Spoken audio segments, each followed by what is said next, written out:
안녕하세요. 오늘은 로마서 2장을 좀 깊이 들여다볼까 합니다. 2장은 시작부터 아주 그냥 날카로운 질문을 던지죠. 남을 판단하면서 당신은 괜찮다고 생각하느냐? 이거 정말 뜨끔하지 않나요? 네, 맞아요. 첫 구절부터 아주 강력하게 시작하죠. 위선에 대한 직접적인 경고잖아요. 네, 그쵸. 마치 판단의 부메랑 같아요. 남을 향해 던진 그 비판이 결국 자기한테 돌아온다는 거니까요. 맞습니다. 남을 판단하는 그 기준으로 당신도 똑같이 평가받는다는 거예요. 핑계댈 수 없다는 거죠. 그리고 여기서 이제 하나님의 심판 기준이 나오는데요. 중요한 게 2절을 보면 진리대로 심판하신다고 되어 있어요. 아, 진리대로요? 인간적인 편견이나 뭐 그런 게 아니라요? 네, 그렇죠. 객관적인 진실, 사실에 근거해서 판단하신다는 의미고요. 또 6절에서는 각 사람이 행한 대로 갚아주신다고 강조해요. 행한 대로. 그러니까 말이 아니라 행동이 중요하다는 거네요. 네, 그렇습니다. 꾸준히 선을 행하면 영생이지만 만약 불의를 따른다면 진노가 임한다. 아주 명확한 원칙을 제시하죠. 7절, 8절 말씀이군요. 그리고 또 중요한 원칙이 11절에 나오는데 하나님께서는 사람을 외모로 차별하지 않으신다는 거예요. 아, 네네. 이거 정말 중요한 말씀이죠. 당시 사회에서는 유대인과 이방인, 그러니까 여기서 헬라인이라고 표현된 사람들이죠. 그들 사이에 구분이 아주 뚜렷했거든요. 그런데 하나님 앞에서는 그런 구분이 없다는 거예요. 유대인이든 이방인이든 모두 그 행위에 따라 공정하게 심판받는다는 거죠. 9절, 10절 말씀입니다. 근데 여기서 좀 궁금한 게 생기는데요. 그러면 율법, 그러니까 모세율법을 받지 못한 이방인들은 어떤 기준으로 심판받게 되는 거죠? 아주 좋은 질문이에요. 그게 바로 14절, 15절에 나오거든요. 율법 없는 이방인들이 본성으로 율법의 일을 행할 때가 있는데 그럴 때는 그들의 양심이 증거가 된다고 해요. 양심이요? 마음속의 법 같은 건가요? 네, 뭐랄까, 그렇죠.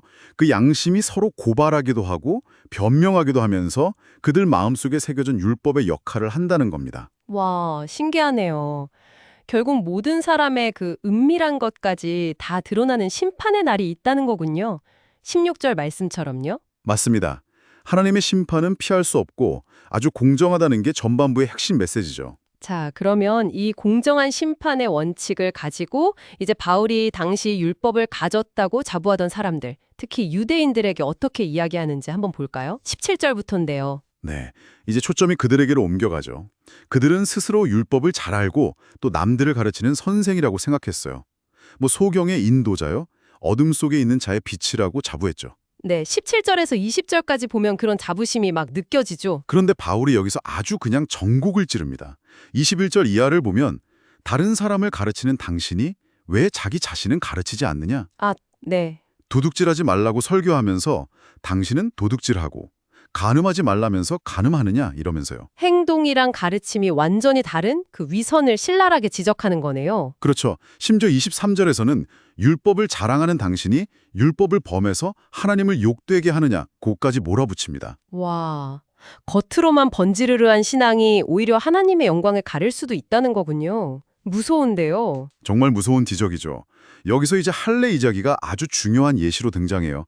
25절부터죠. 아, 할래요. 당시 유대인 남성에게는 언약 백성이라는 아주 중요한 표식이었잖아요. 네, 맞아요.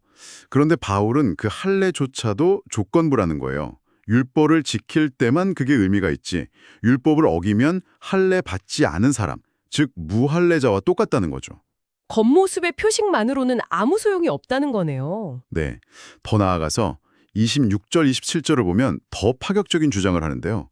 할례 받지 않은 이방인이라도 율법의 정신, 그 요구를 지키면 오히려 율법 조문과 할례만 가지고 율법을 어기는 유대인을 판단하게 될 거라는 거예요.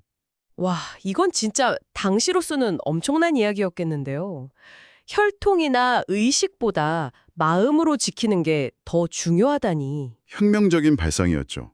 그래서 결론이 29절입니다. 이게 핵심이에요. 진정한 유대인은 표면적 유대인이 아니고 진정한 할례는 육체의 할례가 아니다. 그럼 뭐가 진짜라는 거죠? 오직 마음의 할례를 받는 것. 그것도 율법 조문으로가 아니라 영으로, 즉 성령으로 말미암는 내면의 변화가 진짜라는 겁니다. 이런 사람이야말로 하나님께 칭찬받는 사람이라는 거죠. 아, 그렇군요. 결국 중요한 건 겉모습이나 형식이 아니라 마음의 진실함, 그리고 그게 삶으로 이어지는 거네요. 정확합니다. 로마서 2장을 쭉 보니까 결국 우리가 붙들어야 할 핵심이 정말 선명해지는 것 같아요. 뭐 종교적인 지식이 많거나 겉으로 보이는 어떤 행위들이 중요한 게 아니라 네네. 그 마음의 중심, 그 진실함이 하나님 앞에서는 가장 중요하다는 거겠죠. 그렇습니다. 자, 그렇다면 이 말씀이 오늘 당신에게는 어떤 질문을 던지나요? 혹시 우리도 나도 모르게 어떤 외적인 기준, 뭐 학력이나 지위나 아니면 교회에서의 직분 같은 것에 의지하면서 정작 내 마음의 상태나 실제 행동은 돌아보지 못하고 있진 않은지. 생각해 볼 문제네요. 네, 내가 아는 것, 내가 믿는다고 말하는 것이 내 삶 속에서 정말 어떻게 나타나고 있는지 한번 정직하게 자신을 비춰보게 만드는 그런 강력한 도전이 아닐까 싶습니다.